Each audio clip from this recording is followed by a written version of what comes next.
Carmen, ¿qué tal? ¿Cómo estás? Hola, José Carlos. Tú estudiaste en San Marcos, ¿cierto? Ahí comenzaste a frecuentar los grupos poéticos, poetas de los años 60, 70. ¿Cómo te picó el bicho de la poesía? Bueno, ya venía ya con ronchas desde la casa, pero en la universidad conocí sí a los jóvenes poetas que publicaban sus plaquetas, revistas muy artesanales, ¿no? Pero curiosamente nunca publiqué ahí. Luego de eso ingresas a la segunda etapa del movimiento Bracero. ¿Fue en ese entonces cuando comenzaste a escribir Noches de Adrenalina? Cuando salió ese libro fue bien recibido, pero también hubo mucha gente que se escandalizó por su contenido, más pornográfico, escandaloso, etcétera. ¿Tú estabas preparada para ese recibimiento? Yo no quise presentar el libro por algún motivo. Luis Fernando quería que lo presentara, pero yo no quería. Pero no era por la crítica, sino porque para mí era algo que significaba algo tan íntimo, ¿no? Que me había costado tanto expresar, ¿no? Con gran esfuerzo, que no quería banalizarlo a través de una presentación. Pero las críticas vinieron muy variadas, ¿no? De todo. Las peores fueron las verbales. Me han dicho que te falta, ya sabes qué, ¿no? Wow, cosas así. Otra que dijo, eso no es filosofía, es fisiología. Ella tiene una clínica sexual, pero la peor, la que sí me molestó, salió en una editorial de La República sin firma. Alguien protestaba por mi inclusión en la antología que había hecho Ricardo González Vigil. De poesía peruana. De poesía peruana. Sí. Pero lo que decía de mí sí me molestó, ¿no? ¿Cómo era posible que hubieran incluido los espasmos masturbatorios de la señora Ollé? Entonces creo que lo que más me molestó fue la señora Ollé, ¿no? Más que los espasmos. Sí que me importaba lo de espasmos masturbatorios. Pero lo de señora Ollé sí era una agresión, ¿no? Era una agresión. Entonces me molestó porque yo estaba en mi centro de trabajo, ¿no?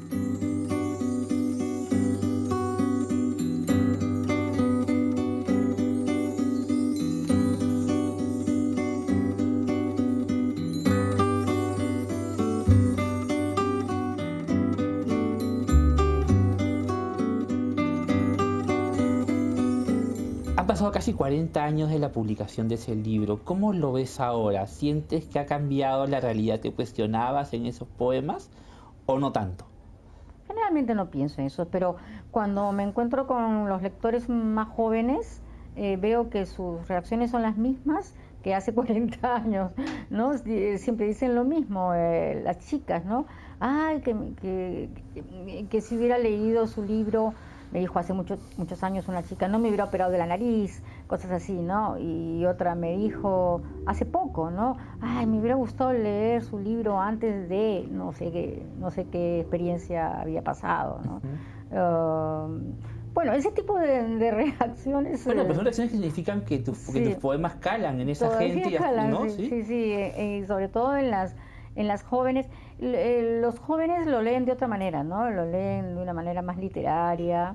Cuando salió tu libro, y antes cuando salieron los poemas de María Emilia Cornejo, se decía que ustedes habían inaugurado una corriente en la literatura peruana que se le llamó de una manera quizá un poco limitante la poesía del cuerpo y que siguieron luego poetas más jóvenes. ¿Cómo consideras ese apelativo de poesía del cuerpo hacia lo que tú y otras poetas de tu tiempo hacían? Sí, muy limitado, ¿no? Porque en realidad es una voz de mujer, pero habla de los parámetros culturales para percibir el cuerpo femenino, es cierto, pero también con trasfondo político, cultural, distintos planos de la realidad que de alguna manera caracterizan a la mujer, ¿no? El rol de la mujer en la sociedad. Pero esa es en la primera parte. En la segunda parte sí es una nota mucho más erótica, ¿no? Sí. Hay un libro tuyo que también es muy justamente de esa época, que se llama ¿Por qué hacen tanto ruido? Sí. Que sí es narrativamente más evolucionado. Sí. Y es, creo, un libro en nuestro medio pionero, porque mezclas la ficción con la confesión, el diario, con partes narrativas. Tú este libro lo consideras una bisagra entre tu época de poesía y tu época de narrativa. De hecho, sí, porque ese libro, si bien narra cosas, narra acciones, algunos hechos, pero está trabajado con la dinámica de la poesía, ¿no? Asociaciones, fragmentos, incluso hay una página, ¿no? Son 2 líneas, ¿no? En la que hablo de un verso de Góngora, me parece, ¿no? Sí, es como un libro híbrido que después he continuado ya, pero desde otra perspectiva, ¿no? Más conscientemente, ¿no? Como en Retrato de mujer sin familia de una copa. ¿Por qué se da el viraje de la poesía narrativa? ¿Cuáles fueron tus motivaciones para cambiar de género y en realidad continuar los últimos 25 años? Sí, yo siempre he leído narrativa, ensayo, teatro, siempre me ha gustado mucho la novela y sigo leyendo, ¿no? Creo que yo quise seguir escribiendo poesía, pero ya no tenía tema, en realidad, ya no tenía tema, se había agotado, porque creo que Noches de Adrenalina es el tema muy personal, muy intimista, muy autobiográfico también, ¿no?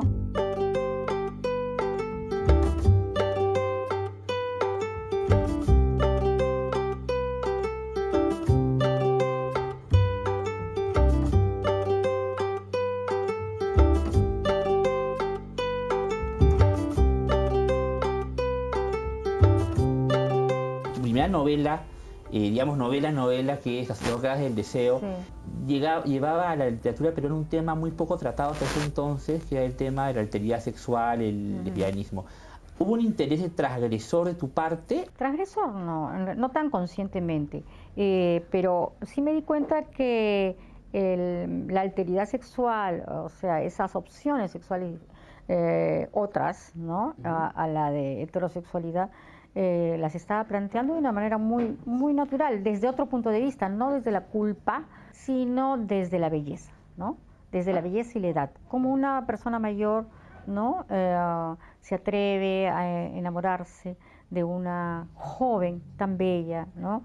Y pretende ser correspondida, ¿no? Ese era el dilema de esta persona, ¿no? Después haces novelas muy distintas. Pista Falsa es una novela policial, pero rompes también los cánones de lo policial, lo convencional, y también lo he notado en tus novelas posteriores. ¿Por qué esta inquietud? ¿Por qué esta insatisfacción con los géneros convencionales? No, los temas son los que buscan el género, ¿no? En las 3 piezas de teatro no, por ejemplo, que publiqué, yo quería hacer una novela primero, pero me di cuenta que estaba saliendo una novela costumbrista y eso yo no lo quería. Entonces recordé las 6 piezas de teatro no de Mishima, que yo admiro mucho, y me dio las pautas, ¿no? Entonces siempre, y luego Halcones en el Parque, que ya me han dicho que es una novela de laboratorio, y en realidad es de laboratorio, porque yo se la ofrecí al editor cuando no tenía ni una línea, y la escribí para eso. Y yo se vivía acosada por los bancos, ¿no? Por las deudas en los bancos. Y entonces de ahí me salió la alegoría, ¿no? Y por ejemplo, la última novela, Halo de la Luna, yo empecé a leer novelas de relatos de terror que me encantaron y dije, quiero escribir algo así, y encontré el tono, el estilo, por el tema que se me presentó, ¿no? Que para mí es una de las novelas más hermosas que has escrito. Gracias, de verdad, la he disfrutado gracias. muchísimo. Gracias. Me hace rememorar, a lo mejor me equivoco, mucha narrativa oriental. Más que novela, poesía japonesa, ¿no? Sí. Y la poesía japonesa, que para mí es lo máximo, ¿no? El haiku, la poesía del mono no aware, ¿no? Entonces todo eso ha invadido mi ánimo, mi espíritu, digamos, ¿no? Literario, y se ha proyectado Y es una novela más violenta también. Es violenta, es muy violenta, sí. Eso también tiene mucho que ver con Mishima. Tiene algo que ver también con un deseo de venganza personal, Que no nos vas a relatar. No, no. Ese afán transgresor, más allá de tu venganza personal, también es una venganza hacia esos lectores puritanos a los que quieres sacar de sus ideas bien pensantes. No, esa idea viene después, ¿no? En realidad no cuando la voy escribiendo. Cuando la voy escribiendo sale así. Después sí pienso, como me pasó una vez que me invitaron al colegio Pestalozzi, que fue mi colegio, a leer Noches de Adrenalina en los años 90. Y ante el público del colegio me reprimí y suprimí todas las palabras altisonantes del poemario.